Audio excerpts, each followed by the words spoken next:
Myself, Dr. Dhwanit Shah. Okay, I'm working as in-charge principal at Government Physiotherapy College. So today's our topic presentation is special test for meningitis. Okay, so you may be familiar with the meningitis. Okay, meningitis it is a layer surrounding the spinal cord as well as the brain. Okay, when there is a itis, it means itself is source of the inflammation.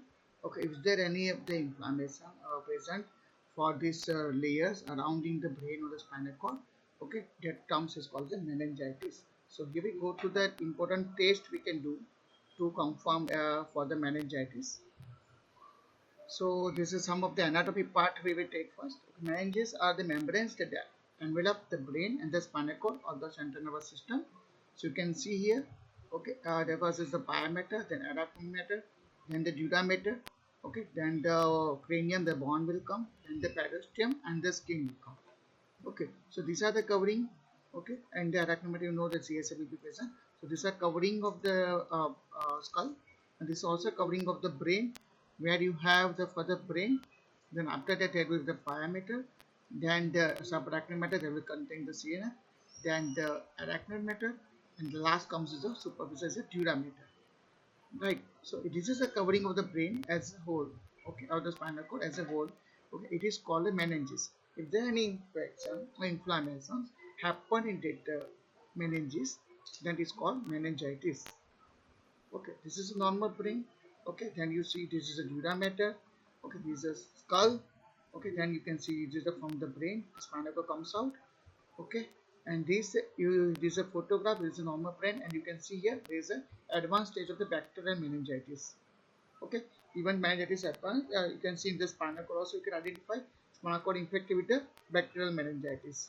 Okay, so this is the photo of the normal brain and the spinal cord. This is a comparison with the bacterial meningitis of the brain and spinal cord. Okay, so what is the meningitis? Sign and symptoms and the special test of the meningitis. It are the covering of our today's lecture. So first we go through the meningitis. I already informed you that meningitis is an acute inflammation of the protective membrane covering the brain and the spinal cord, known collectively as meninges. Right? The inflammation may be caused by infection with the viruses, bacteria, or other microorganisms. Okay, and also less commonly by certain drugs also. So most of the most common signs and symptoms of meningitis. So there are the headache, neck stiffness, fever, confusion or altered consciousness, vomiting, or sometimes it may be also inability to tolerate light or loud noises. So these are the special 8 tests, okay, which are mentioned and that we call as a special test for meningitis to confirm the diagnosis. First, a Kernig sign, second is a Bickel sign, then the Bruskin's contralateral leg sign, then the Bruskin reciprocal contralateral leg sign, then fifth is the Brusky cheek sign, then the Brusky symphysis sign, seventh is the Gulen sign, and Edmonds grade 2 phenomena. So we go through one by one. First is the Kernig sign. Okay, in this you already know patient will be in supine line, hip is flexed to 90 degree. Then we are passively trying to extend the leg. Okay, but unable to tighten the neck greater than the 135 degree without pain. That means Kernig sign is positive. Okay, technique, flex the hip and knee to right angle.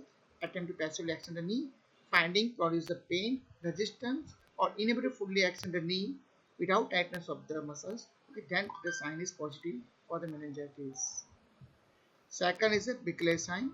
Okay, in this the shoulder elevated, externally rotated, abducted, elbow flex, and examine attempts to passively extend the elbow.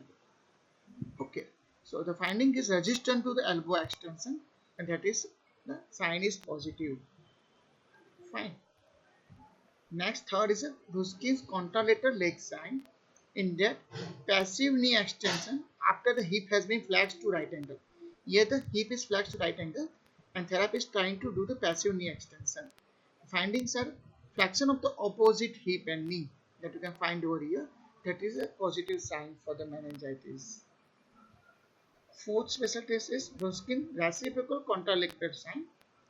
In that one leg, knee and hip are flexed with the other leg is extended then the flex limb is lowered. Okay. In that, what you find, the contralateral leg goes into the flexion. Automatically, the other leg will go into the flexion. When you perform on the one hip and knee, okay, you are doing the flexion, other leg is extended, the flex leg automatically will be lowered. When you lower the flex leg, other leg will go for the flexion. Extended leg will go into the flexion. That is a Brunskill reciprocal contralateral sign is positive. Fifth one, Brunskill cheek sign. In this, you just press against the cheeks, okay, of the patient. The alternate flexion of the elbows, both the with an upward jerking of the arms will be present. Okay, just pressing on the cheeks. If this is the findings are present, both the flexion of the elbows, upward jerking of the arms, then the sign is positive. Sixth one, Brunskill symphysis sign. Okay. Here we have to pressure on the symphysis pubis of the patient. Okay. The automatically the flexion of the both the lower lips will happen. Okay. So these are the rarely used signs in the Sky patient. Okay. But this is also we have to go through the all the special tests. So this is one of the special tests for that. Okay. And seventh one is the Gulen signs. In this, just pinching the skin over the quadriceps femoris muscle. Okay, just pinch. Okay, skin over that thigh muscle, front thigh. There's a quadriceps femoris muscle. The finding will be contralateral hip and knee will be flexed. Okay, flexion of the contralateral hip and knee will happen. Then it means that meningitis sign is positive in the patient. Okay, so I think, and the last test, it is advanced grade 2 phenomena. Okay, it's very simple tests are there. Flexion of the hip with the knee extension. Just do the SLR. Okay, so what the findings will be?